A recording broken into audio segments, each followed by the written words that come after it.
ইরানের অত্যন্ত গুরুত্বপূর্ণ ও সুপরিচিত সামরিক সরঞ্জামগুলোর একটি হল দেশীয় প্রযুক্তির কারর ট্যাঙ্ক। দেশের প্রতিরক্ষা শিল্প সক্ষমতা কাজে লাগিয়ে এই ট্যাঙ্কের ডিজাইন করে দেশেই তৈরি করা হয়েছিল কারর ট্যাঙ্কটি ইরানি স্থলবাহিনীর যুদ্ধ সক্ষমতা বৃদ্ধি করা এবং বিদেশি ট্যাঙ্কের উপর নির্ভরতা হ্রাস করার লক্ষ্যে প্রধান যুদ্ধ ট্যাঙ্ক হিসেবে তৈরি করা হয়েছে।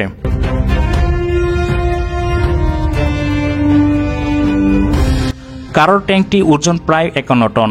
উন্নত যৌগিক বর্ম বা শিল্ড ব্যবহার করার কারণে এই ট্যাঙ্ক বর্মভেদকারী গোলা, ট্যাঙ্ক বিধ্বংসী ক্ষেপণাস্ত্র কিংবা বিস্ফোরকের বিরুদ্ধে উল্লেখযোগ্য সুরক্ষা প্রদান করতে সক্ষম। এই ট্যাঙ্কটি 125 মিলিমিটার কামান দিয়ে সজ্জিত, যা বর্মভেদকারী শেল এবং ক্লাস্টার শেল সহ বিভিন্ন রকমের গোলা বারুদ নিক্ষেপ করতে সক্ষম। সাজোয়া কিংবা নিরস্ত্র যানসহ যে কোনো লক্ষ্যবস্তুর বিরুদ্ধে আঘাত হানার উচ্চ ধ্বংসাত্মক ক্ষমতা রয়েছে কারর ট্যাঙ্কের। কারর ট্যাঙ্কটিতে একটি উন্নত অগ্নি নিয়ন্ত্রণ ব্যবস্থাও রয়েছে, যা night vision camera, laser target designing এবং স্বয়ংক্রিয় লক্ষ্য সমন্বয় ব্যবস্থার সাহায্যে কঠিন পরিস্থিতিতেও নির্ভুলভাবে গুলি চালানোর সুযোগ করে দেয়। এই ট্যাঙ্কের ইঞ্জিন এতই শক্তিশালী যে রাস্তায় ঘন্টায় প্রায় 70 কিলোমিটার গতিতে চলতে পারে এবং অসমতল ভূখণ্ডে সমানভাবেও চলতে পারে।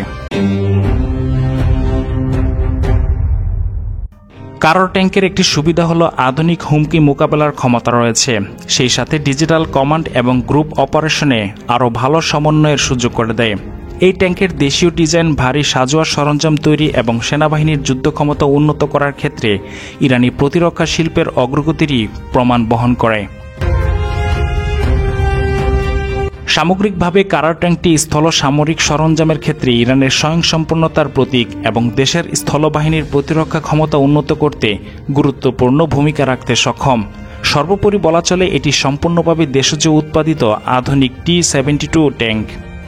এর উন্নত নিয়ন্ত্রণ ব্যবস্থা, শক্তিশালী কামান ও প্রোটেকশন সাধারণ বাক্যে এটি আধুনিক যুদ্ধ পরিস্থিতিতে ব্যবহারের জন্য কার্যকর। তবে উন্নততম ট্যাঙ্কের সঙ্গে সরাসরি প্রতিযোগিতা করতে কিছু সীমাবদ্ধতা থাকলেও পশ্চিমা সহ ইসরায়েলের সাথে পাল্লা দিতে যথেষ্ট ভূমিকা রাখবে।